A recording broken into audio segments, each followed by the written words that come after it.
I thought what was interesting about him was the strength that he had as a leader, combined with what was obviously a very reflective self-analysis. He could be the father confessor, the motivational speaker, the priest, the judge, the jury, the Lord High Executioner, the puppet master, and the inspirational figure, all in the course of one day. You saw where particular individuals were starting to become far too important in their own right, and he showed and demonstrated that he could do without them. His relentless need for success and have that desire to do better and to make sure that we don't stand still. You just trusted him. That was a big thing because he'd won so much. You just think, I'm going to go with it. What does it take to be a great leader? That's what people flock here to the London Business School from all over the world to find out, and a lucky few today are going to hear from one of the greats. Now, he's not a billionaire from Silicon Valley. He's not a general who's led his troops into battle. He's certainly not a politician. He is, though, a man who for more than a quarter of a century masterminded one of this country's greatest brands. I have studied and analysed leaders all my life, but I never saw one quite as successful as Sir Alex Ferguson.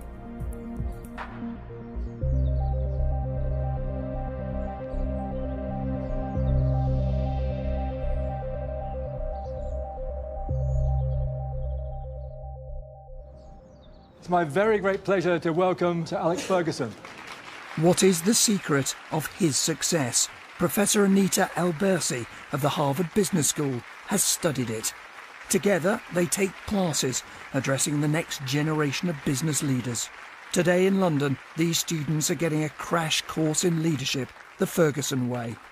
So what we're going to be doing is a case study like we do those at Harvard, and this is a good test to see whether you guys are as smart as the people at Harvard.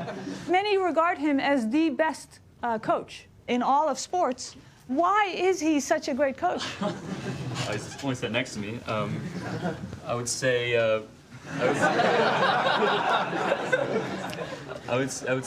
he's won everything there is to win, many times. Helena? He's got a really strong vision. He wants to win, and he's ruthlessly executing against that every single time. Well, this is still Ryan Giggs. It's past Keogh, past Dixon, and has scored a sensational goal. Winning was what Sir Alex did again and again and again. When he retired, he'd won an amazing 49 trophies in his career. Ronaldo!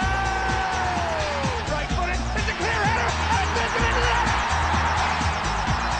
And I just needed a miracle. And of course we got one. Tries to spread himself as wide as he can! And makes the save for Manchester United! Van der Sar! No one's likely to ever match his record of winning 13 Premier League titles and 2 Champions League trophies. I think, no doubt, he's one of the best coaches ever. Not just because he was my leader. So, in history, my question probably the best one. What does this all have to do with business? Why is this worthy of study at a business school? One person who knows the answer to that question is former Manchester United chief executive David Gill. He understood that in order to have a successful football team and get what he wanted on the pitch, the business of Manchester United had to be very successful. His leadership skills meant that he could understand what we were trying to do as a club. I think the fact that the club was champions for so many years and it's got such a reputation across the world that you have to put that down to his great management, and that had the knock-on effect of creating great financial revenues for the organisations. It's about time I turn it over to the man himself. Please, again, join me in welcoming Sir Alex Ferguson.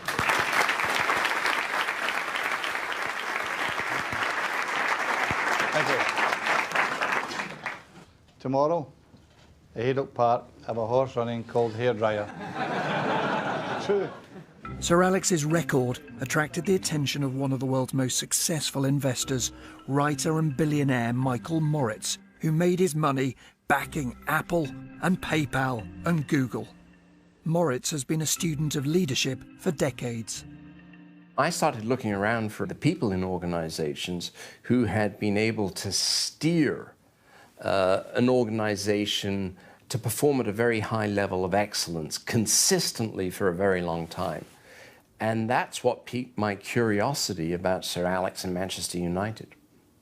Sir Alex is the first person to say that his world is football, but the elements and rudiments of leadership are universal skills that are as applicable to a multinational corporation, a Boy Scout troop, a church organization, as they are to a football club.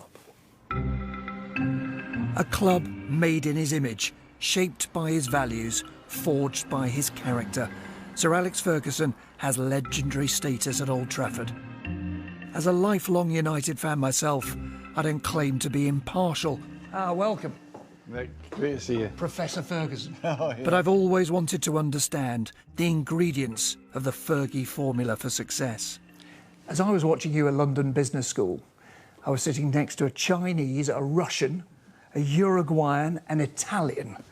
Did you ever think you would find yourself lecturing on leadership to the young entrepreneurs from around the world? The thing about it, the challenge is it's young people. And I've always enjoyed my interaction with young people. I've always enjoyed my time as a manager producing young players, because with young people, you know, it's amazing how they surprise you when you give them an opportunity. Now, back at the business school, you had on the whiteboard all those people that can crowd in on a football manager, who think they've got a right to have a say, and you wiped a whole series of them off. This is a great bit. Where's that duster? Get rid of all these. They don't mean a thing. They don't mean anything. Oh, so the fans should be here, sorry. Cut that out! What was the essence left behind? Well, there's the core. Look at the core, because you can get trapped in the periphery of things that are happening. Your players and your staff, they're important issues of the whole thing. And of course, you hope that then that transfers your results into keeping fans happy, because that's my job. Fans just want their team to win, but Ferguson insists that his job involves a lot more than that. Most managers go to a football club because it's a result industry. They're there to turn the fortunes of the first team. That's why they get the job. I never thought that way. My philosophy was to build a football club.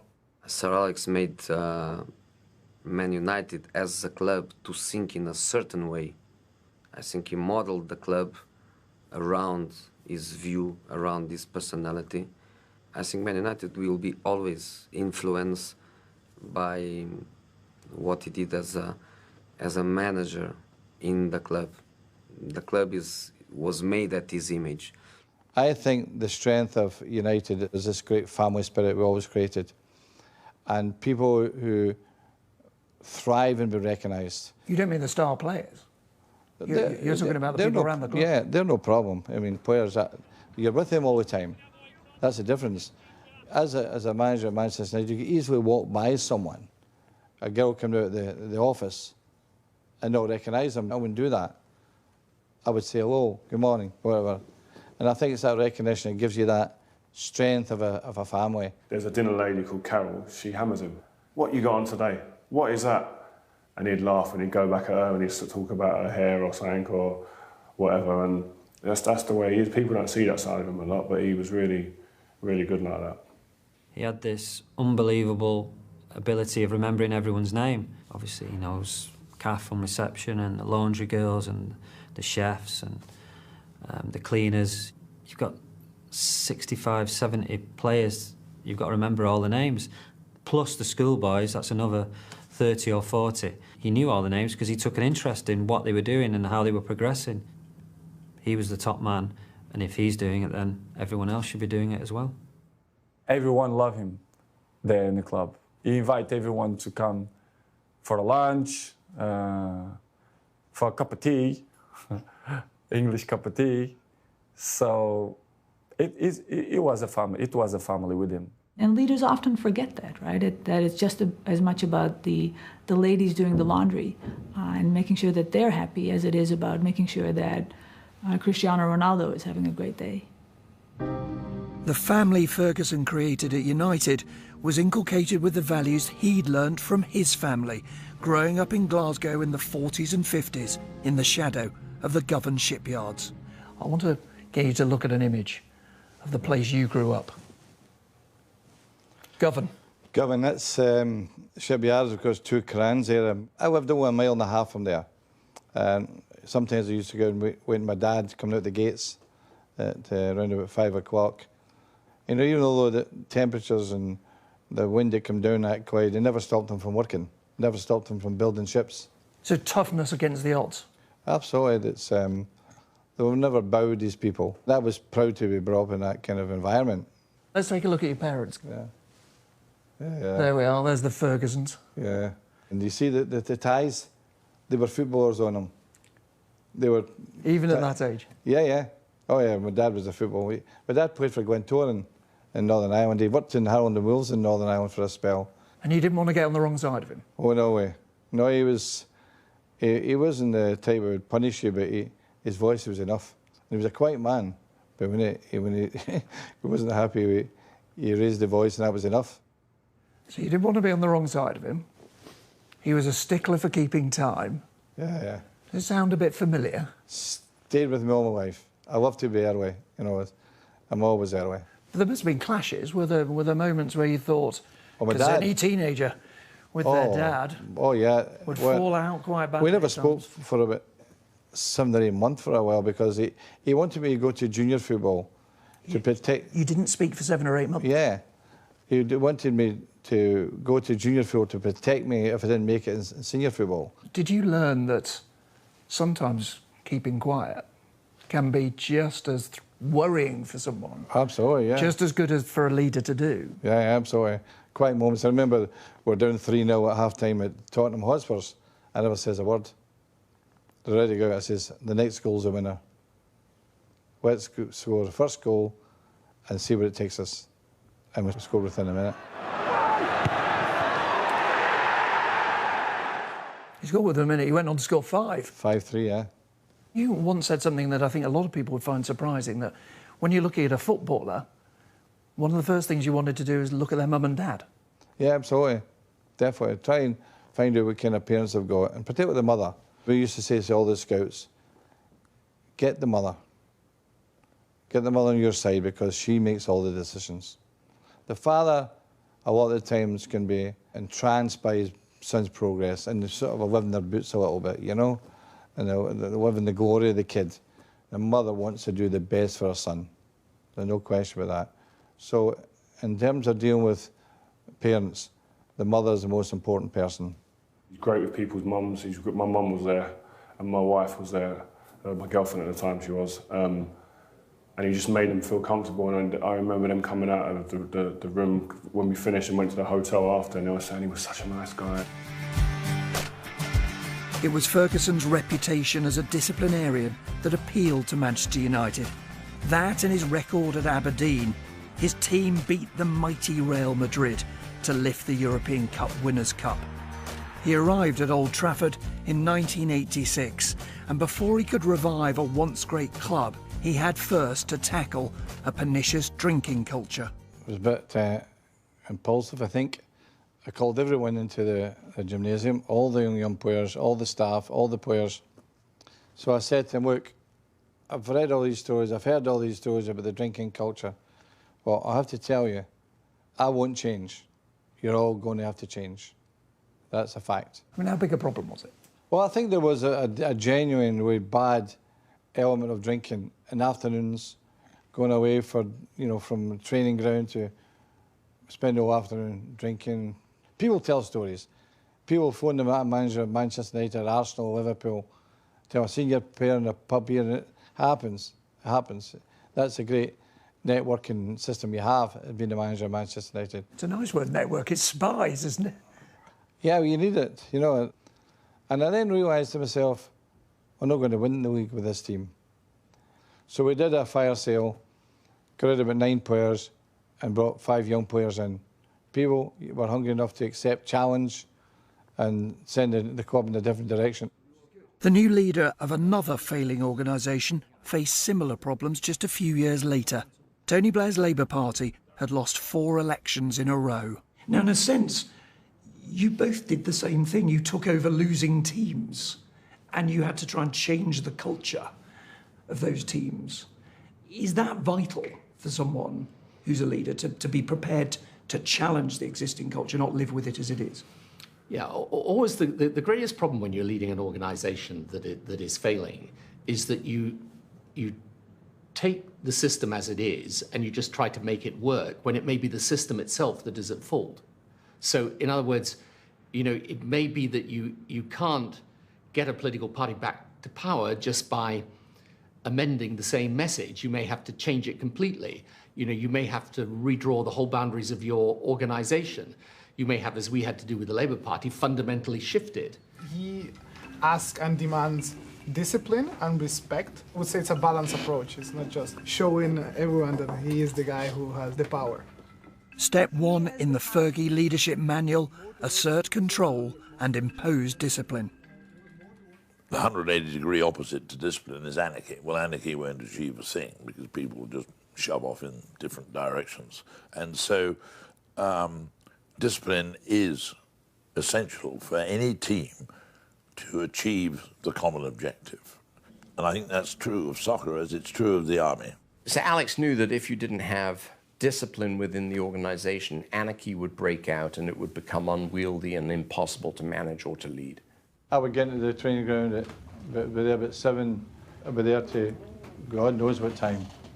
I would stay to watch the academy or whatever, and I was fortunate. He arrived very, very early. All the time he was there in his office to check, to make the training. And he was always the first one and always the last one to go home. So I learned this kind of stuff with him. And that's something that wasn't lost on the players. I said, if he's in early, why are you not? He's been doing it 25, 30 years. Why are you not in before him, or at least near the same time as him, and putting the work in? Turning up on time and training hard were only the beginning of what the boss demanded from his team. I wanted them to be Manchester United in terms of dress, made sure they wore the blazing flannels wherever they went in terms of away from home in particular. And why does it matter, though? For a leader thinking, well, who cares? Well, I think you're representing the club that way. You walk through an airport and you see the blazer, you see that badge, there's Manchester United. They're dressed right, you know?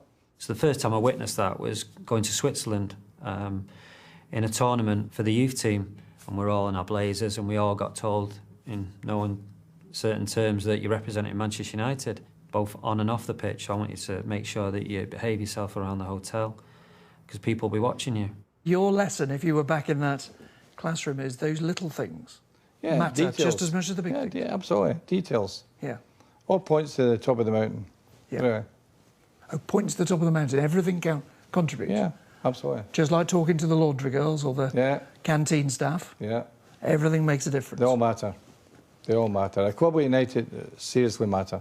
I want to show you a photograph which might give you a thought about some of these issues as well. Let's have a quick look. See if you remember this photo.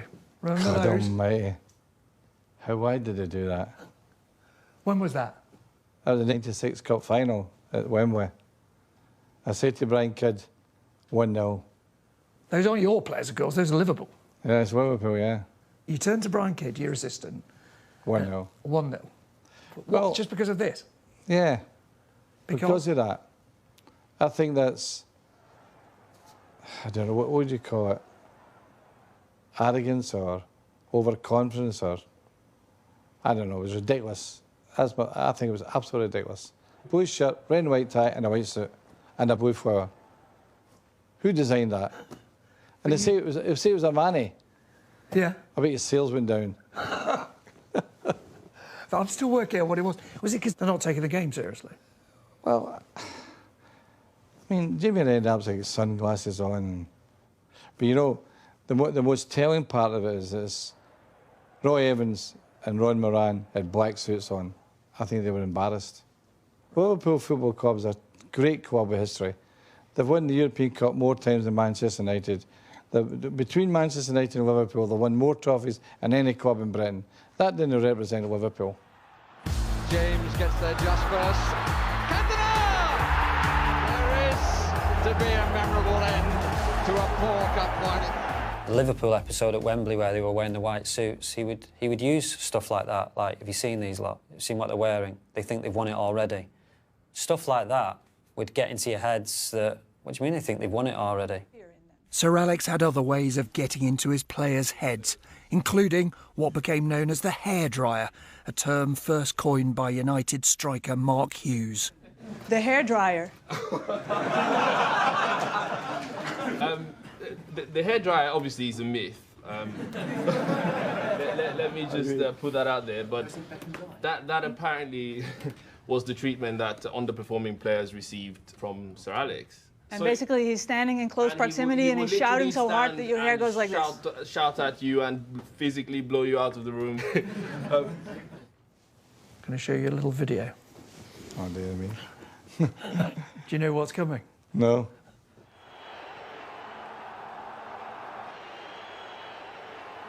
We're not lip reading. I wasn't well that day. If you were like that on the touchline, I wonder what you're like in the changing room I sometimes. always want to get off my chest, out my system, and kick on from there. What I said to them remained in the dressing room. I could be really angry, it could be volatile, it could be... But it was over. And the players knew that. They knew that. I never brought up again. I never held a grudge, ever in my life. And when you heard it was called the hairdryer, did you think... Honestly, I didn't like it at the time. Yeah. Honestly, I was a bit annoyed, you know. But now, you have to... You can smile. Place it in the comedy part, you know. We played Benfica away, got beat. We didn't play well, and he was shouting at me, and I thought I was one of our best players on the day. And I was thinking, oh, what are you shouting at? So I started going back at him, shouting back. And the problem is, which I failed to learn quickly, is that the more you shout at him, the louder he gets, and the more aggressive he gets, and the closer he gets to you. He had that skill of, have you got to put your arm around someone, or have you got to lose your temper to get the best out of them? I remember him having a go at me at half-time, and I had the sort of attitude, right, OK, I'll show him, and played well the second half. So then he quickly knew how I would respond to him losing his temper. That followed me for the next 20 years, so it was a big mistake early on. Giggsy sometimes would have to do one thing wrong in a half. Half-time comes, he would hammer Giggsy. But that was to show the other players no one's exempt from getting hammered, and you better all fix up, because I'm coming for you at full time if you don't sort this out. I remember sometimes when we do something bad or we lost some games, he kicked the chairs and he kicked the boots, he kicked everything, the waters, the drinks, and he's so red and you should pass the ball. It's unbelievable, but it was good because we learned. The great thing about the boss was that the next day it was forgotten, and you'd be walking towards him or approaching him the next day thinking, is he going to have a go at me? And he would just crack a joke, or he would talk about the next game. And how often was it you're just genuinely furious? You've got to tell people. And how often was there a bit of calculation? A little bit of... Sometimes I would lose my temper when we win. Now, the real reason for losing your temper is because of expectation. I could never visualise us losing a game. You know, by the time I'd picked my team, done the tactics, had my team talk, I was confident we'd always win a game. But, of course, you don't win every game, that's a fact. But when they dropped below their expectation, that annoyed me most, you know? No player was too big to be spared the hairdryer. Ince, Van Nistelrooy, Beckham, following that famous bust-up with a flying boot. No player except perhaps Eric Cantona, United's iconic French superstar, who got very different treatment even after a spectacular lapse in discipline. I want to take you back to a moment I suspect is hard for you, let alone anybody else, to forget. Let's just take a look. Did you see that? I didn't see it at all. I was looking at the pitch. But as this, as you see what's done, it was a problem for the club because it gets such headwinds. It was front page, and we decided to have a meeting at the Alder Wedge the next night. On my way, I got a phone call from Richard Greenbury, who was the chairman of Marks and Spencer's at the time, Richard. And a big United fan. Big United fan. He says, well, don't let Cantona go. He'll give you great moments of joy. I said, I know that. But, it was the mood of the board. So I had to fight the case, like, we must keep him. We can't let him go. We can't give in to the mob. And we decided to suspend him for 4 months. And the FA were, at the time, were happy with it. But somehow they added to it. Ahead of Cantona then, 7 months of training. Dull, laborious, unfulfilling. Expediency may yet mean that, with regret, club and player part company. But as the great disciplinarian, wasn't your first instinct to think, he's blown it? He's a great player, I get on with him, but that's too much. Well, he'd never given us any indication that explosion was there. But I decided to approach it this way. I would speak to him every day, and I would talk to him about football all the time, and he loved it, And that's why all the players say it was my prodigal son. But I think he needed different attention. He needed different ways of dealing with him. He was a different guy from everyone else. He's an amazing human being. But when you saw that image of him kicking a spectator, wasn't there a bit of you thought, that's exactly the ill discipline that's to stop at this club, I've got to get rid? No. There was something in me that said, I need to do something about it, I need to stand by him, because the world is after him. And it was a bit like no one was there to help him. And I said, well, it'll have to be me, because I'm his manager. I think the thing that amazed me and used to frustrate me at times was his man management. I'd never seen him have a go at Eric Cantona, for example. Some of the players would resent that. Why is he not having a go at Cantona? He's missed a penalty. Or why is he not having a go at Cantona? He had an awful game. The manager knew in the long run that he would come good, that he would produce the goods at the right time. Yeah, his man management was second to none. To have always the honesty that allows him to be father, friend, brother of a player, enemy of a player. But enemy for a few seconds.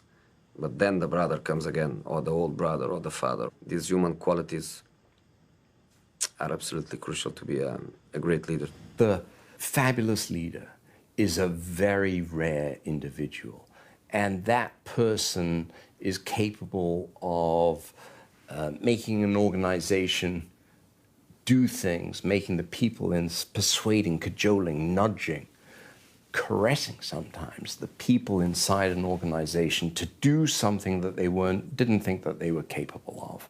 What we have here essentially is a case that is about how one person is very effective at managing teams. That's not enough, though, for a leader. They also need to know how to cull their teams, how to be ruthless. Right. Yes, over here.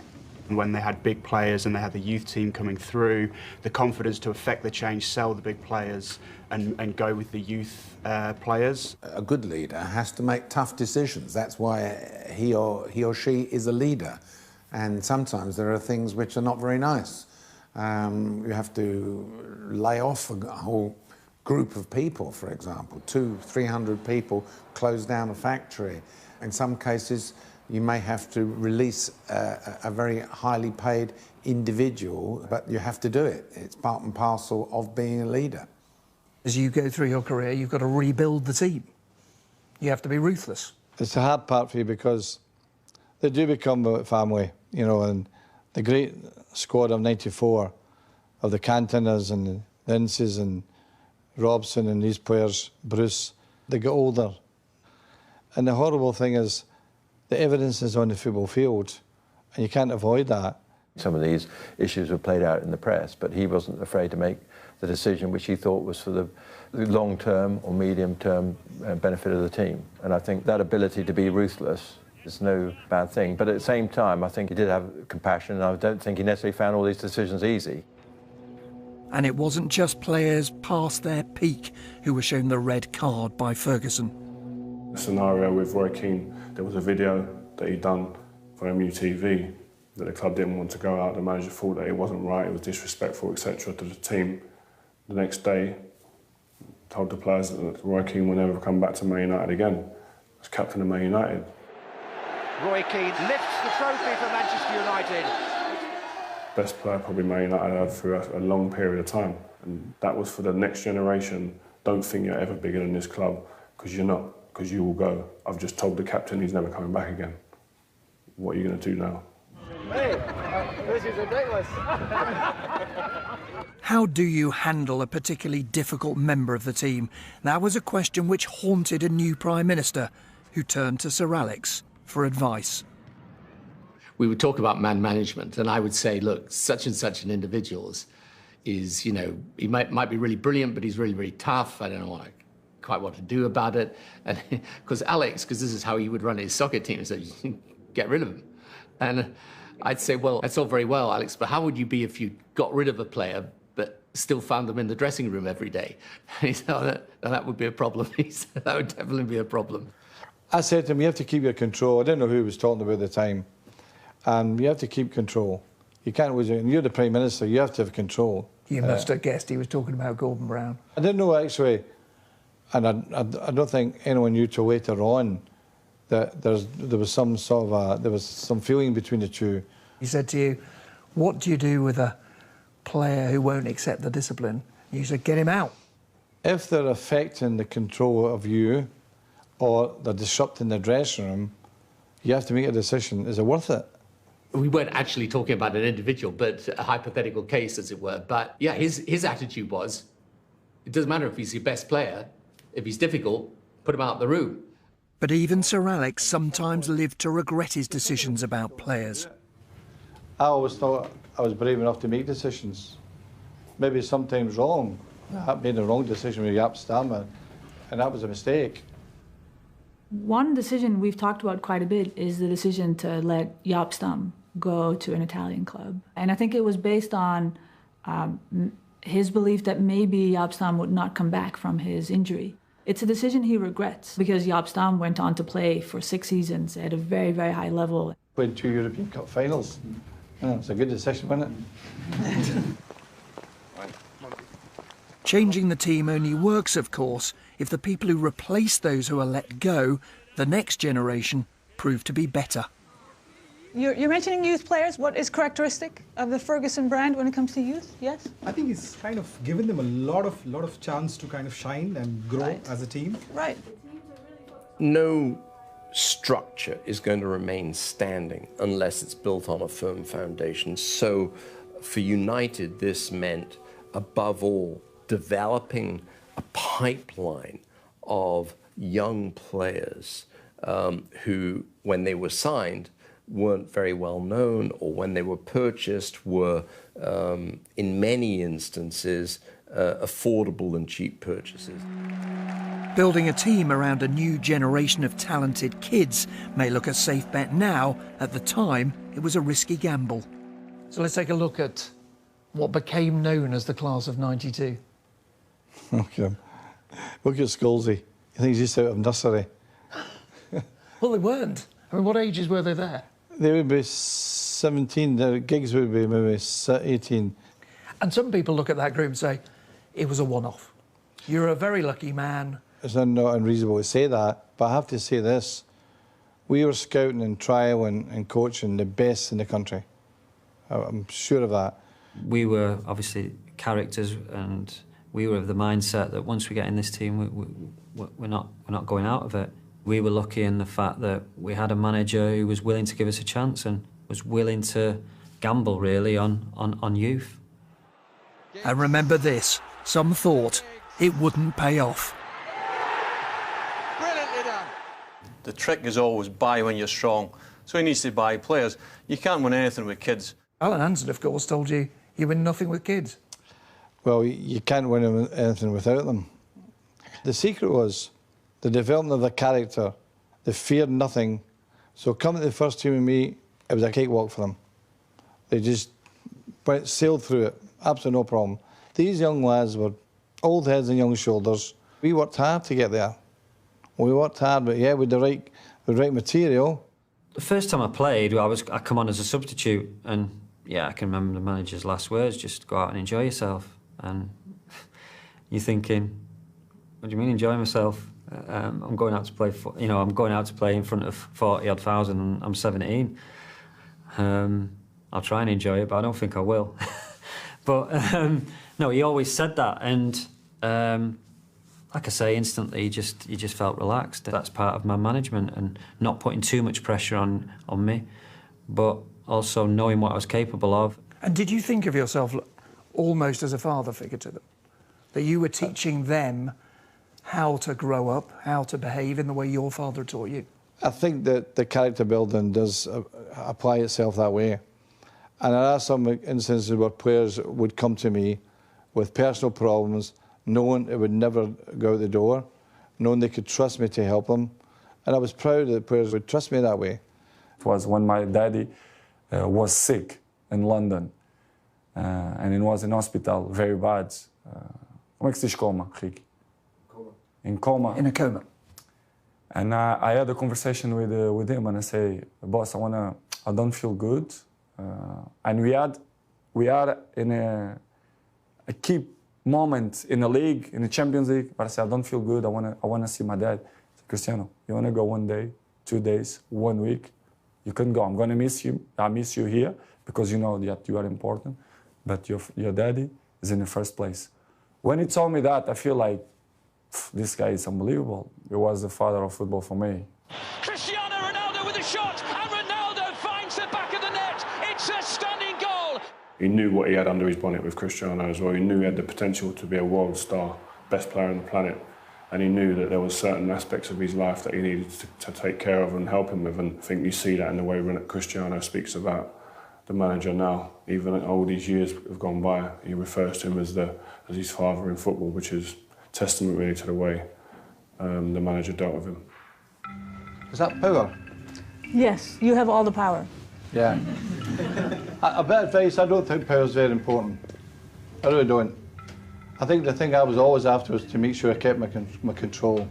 Ferguson imposed that control not just on the pitch, but off it too. When I first signed for United, I twisted my ankle in my first ever game, so I was out for about 6 weeks. So I got to know the city a little bit better than I probably should have. And just as I got back to fitness, I went out on a training pitch and I saw the manager was just waiting out for the players to come out. And he just said, "Really, let me talk to you, son." I said, "Right, boss." He said, "Are you enjoying the city? Is it all right? Have you been out anywhere or anything?"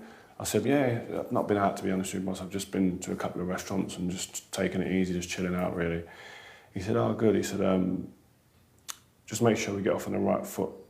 I know you've been overindulging in the nightclubs, going out here and there. People tell me these things. You can't hide none of this from me. Just make sure now you know that I know, and it doesn't happen anymore.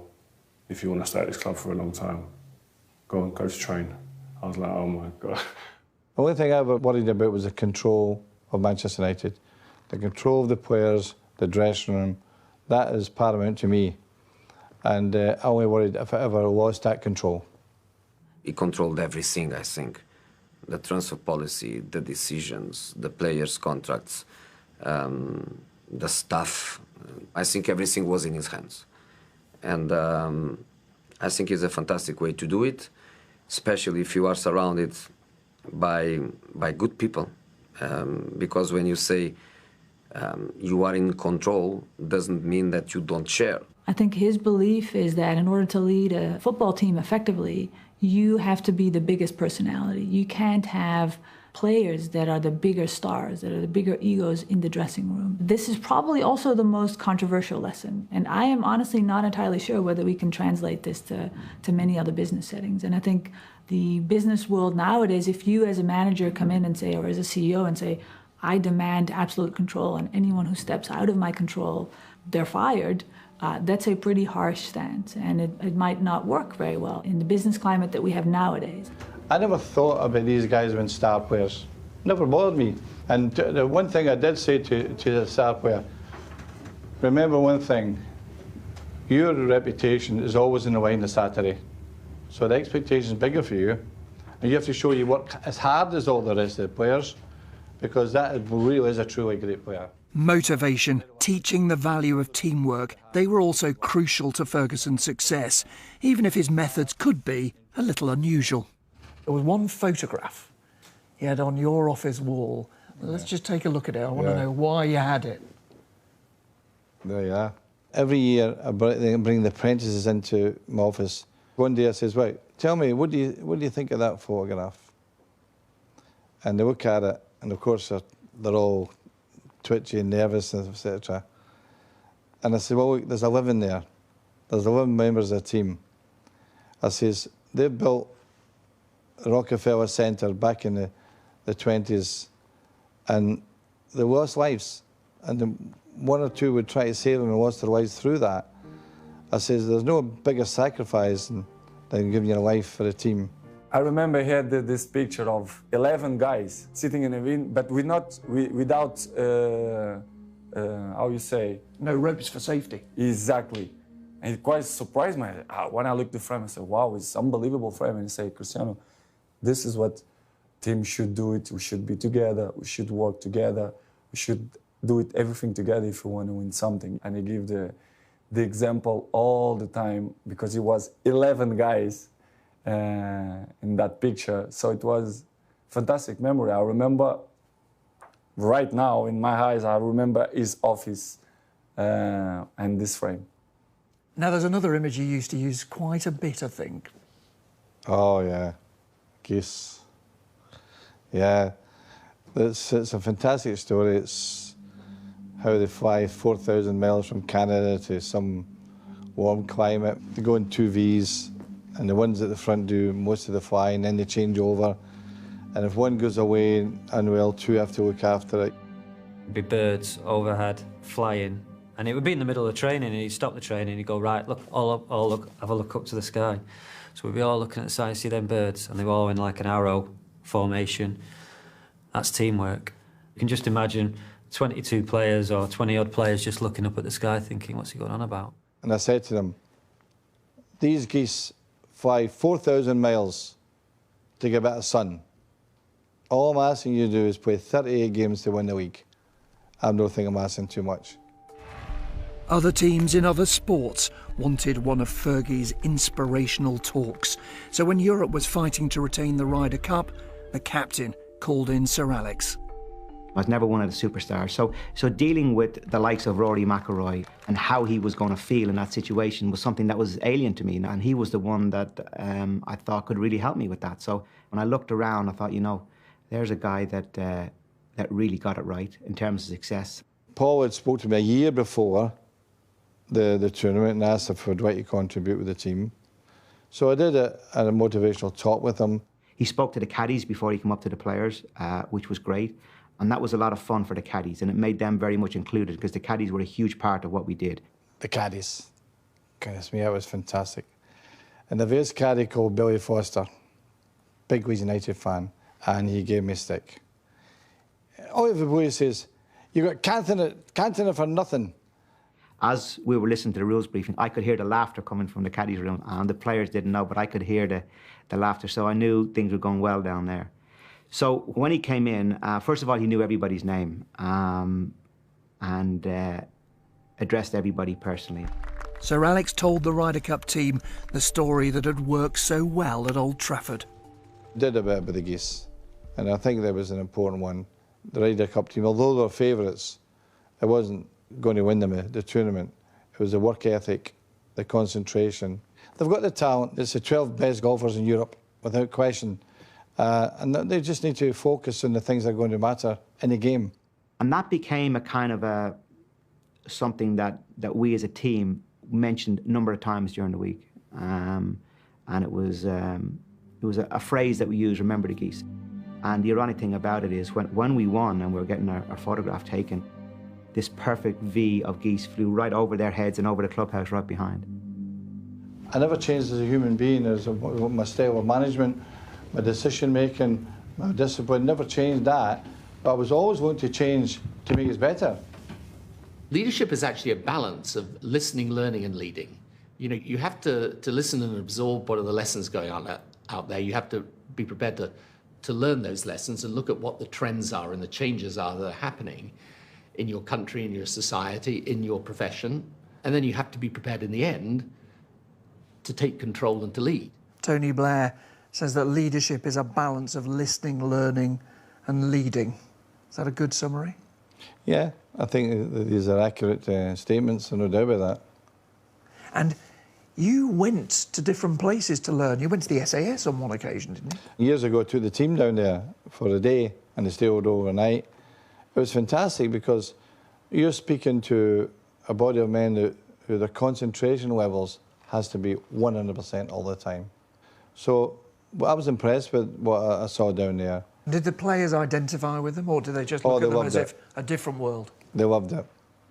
I always remember they took us into the hostage room and they put 4 players with their heads down on the table and all the rest of the players were behind the rope, you know. They just pulled me out, me, Paul Ince, it's cardboard cutouts, and where the hostages. The cardboard cutouts are the people holding us hostage. So we were just sat there at the table. Next minute, lights just went off. We heard, get down, which we instantly did.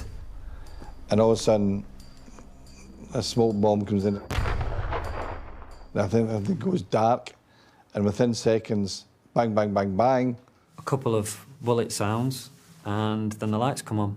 And right next to us was 4 or 5 soldiers, SAS gear, night goggles. As one of the soldiers with a gun against Paul Ince's head. And see, I tell you. What did Ince do? He absolutely, honestly, nearly died. It was brilliant. Yeah, it was a great experience, and one that we never forgot. What I hope Sir Alec and his team would have seen and appreciated was very high degree of professional skill and ability, and utter dependence one upon another. In other words, the team actually brought to a very high pinnacle of mutual dependence and respect.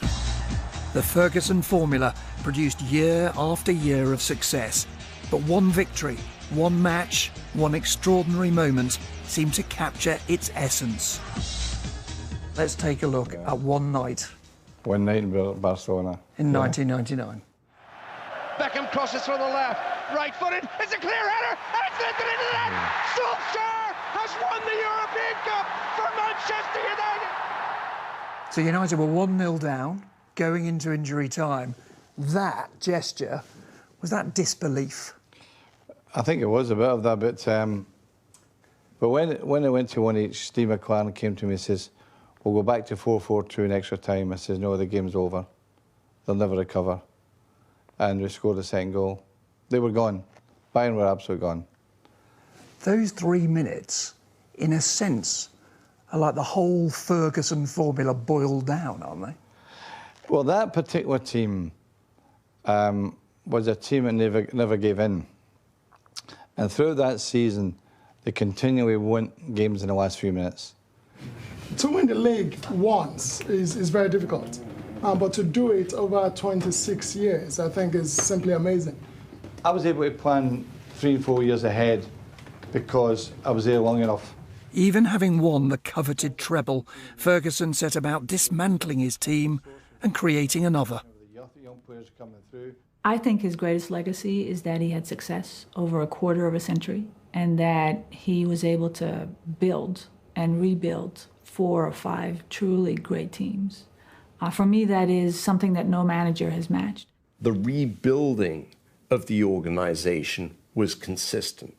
And often people, when they've built a structure or got an entity into a winning position, they forget what took them there and they stop doing the renovation, they stop doing the repairs. Sir Alex didn't stop. And he rebuilt the club on perpetual 4-year cycles. You smile inside because you say, he's still hungry, he still want to win, he's still motivated to win trophies, to go to the trainings with 62 years old, 63, 64, 65. You say, he's still angry, still want more titles, he still want that team play good every weekend. So this is, for me, it was a surprise. But the lesson for a leader is at the very moment you reach the top is what? You're at the top, it's like climbing a mountain, you go up there and the view is beautiful. In normal circumstances, you have to come down the mountain, not in football. For Manchester United, you have to stay up there and look at the view. You can't come down. And of course, you don't win every week, but the important thing is to be challenged every time. And that was a big thing at Man United. It was never about, oh, we've won, let's celebrate for days on end, months on end, and really enjoy it.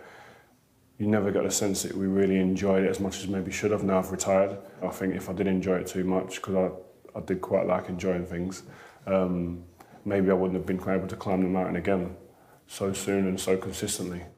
You have some managers that, that you work hard for because you fear them. And you have other managers that you work hard for because you love them. Where on this line is Sir Alex?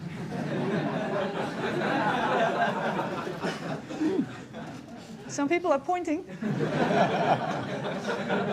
Where on this line is he? Yes, over there? I think he's more towards the love side. It's a fact. Okay, you need to stop talking right now. So for you, was it more fear, or was it love, or maybe both? Both. In the beginning, it's kind of not scare, but it's respectful. You respect because you say, ooh, you can smile, but you can be angry too, so let's do the right things. Early on in my career, definitely fear. As a 17-year-old, seeing this figure who was so intent on discipline and quality, but also fear from me, fear of failure. But then as the career and the relationship grew more towards, the love aspect. There can be occasions with fear come into it, occasions maybe a bit of love. But in the case of fear, if you look at the way Manchester United played, players played and the teams played, there's no way that fear was in that team. In terms of my time at United, I often wondered whether it was hate, fear, love. I didn't pay great attention to it, but I still was always concerned about the balance of it. And I have to say this, it's right there, respect. I think that love or fear is an inappropriate statement, quite frankly. It's respect. I think that people should respect you. And if they don't respect you, then you've lost it. You've basically lost it. It's as simple as that. Ferguson was to win the respect of his rivals as well as his own team. I played against Man United with Porto. And the respect started when, in that Man United Porto, the first time, the opposite manager knocked in my door to congratulate my players. Sir Alex walks in? Yeah. And that in our Portuguese culture was, doesn't belong to our culture. And from that moment, I owe him respect. And I always gave him my respect and my admiration. Sir Alex retired in 2013 to be with his wife Kathy following the death of her sister. Champions! He went out at the top after winning his 13th Premier League title. And we kept it quiet, nobody knew, not my sons, nobody knew, until David Gill wanted to see me on a Sunday afternoon. And he came along and says, I'm retiring. I said, so am I. I remember being asked in the late 90s when I was a finance director going around the city, as presenting the results. We were quoted on the London Stock Exchange then. What's going to happen when Alex Ferguson retires? What's going to happen? So without doubt, it was when Alex left, it was a sea change for the club. You don't have a person as important and as influential and successful as that for many, many years without being a sea change. With people, what's happened? There's always a bit of uncertainty. And he went out after a very successful season, and I think, personally, I think it was the right decision. He told me a huge secret.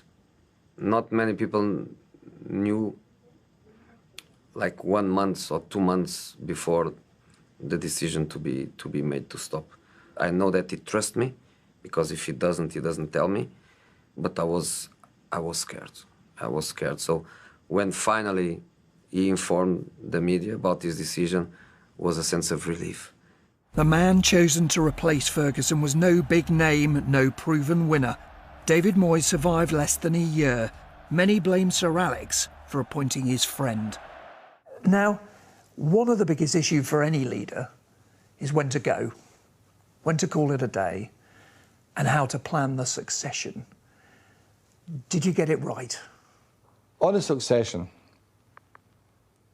when I'd announced my retirement, do you honestly believe that one man could decide the future of Manchester United?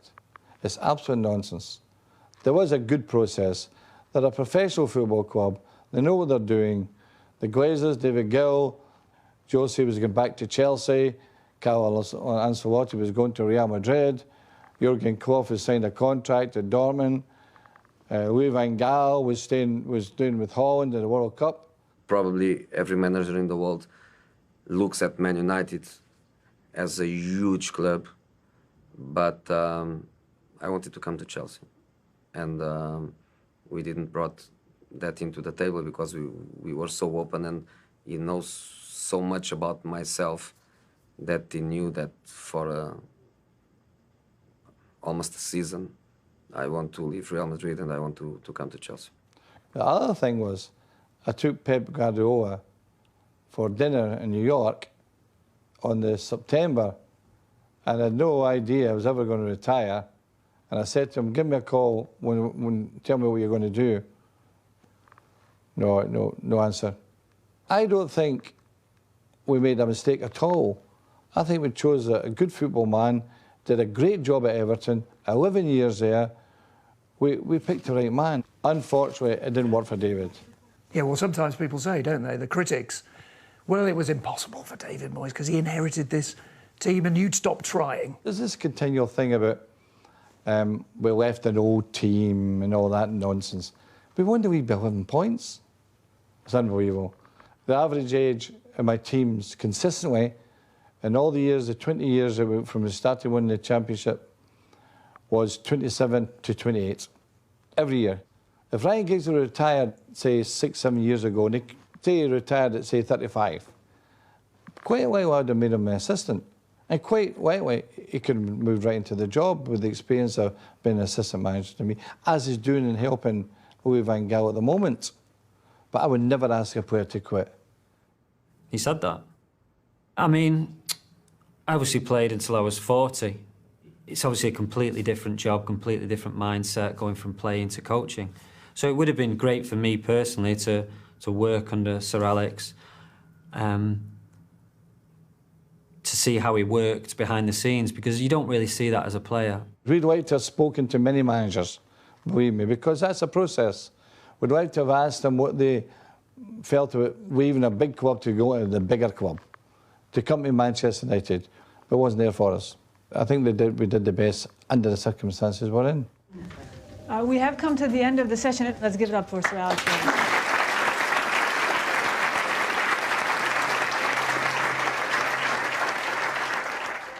Now, we've spent a long time analysing your leadership and the lessons for others.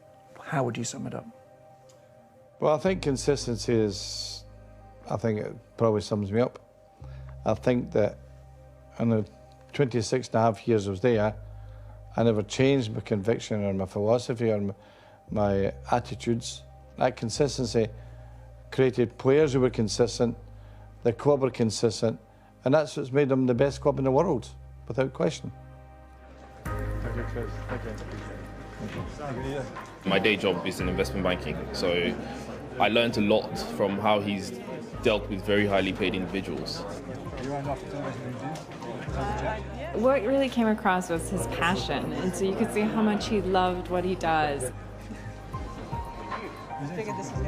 The key thing is how to lead very young teams of very talented people and being able to get them to deliver the most. Understanding about how to manage a talent pipeline, bringing players in. His ability to constantly renew himself. And I think there's a great lesson in it for all of us.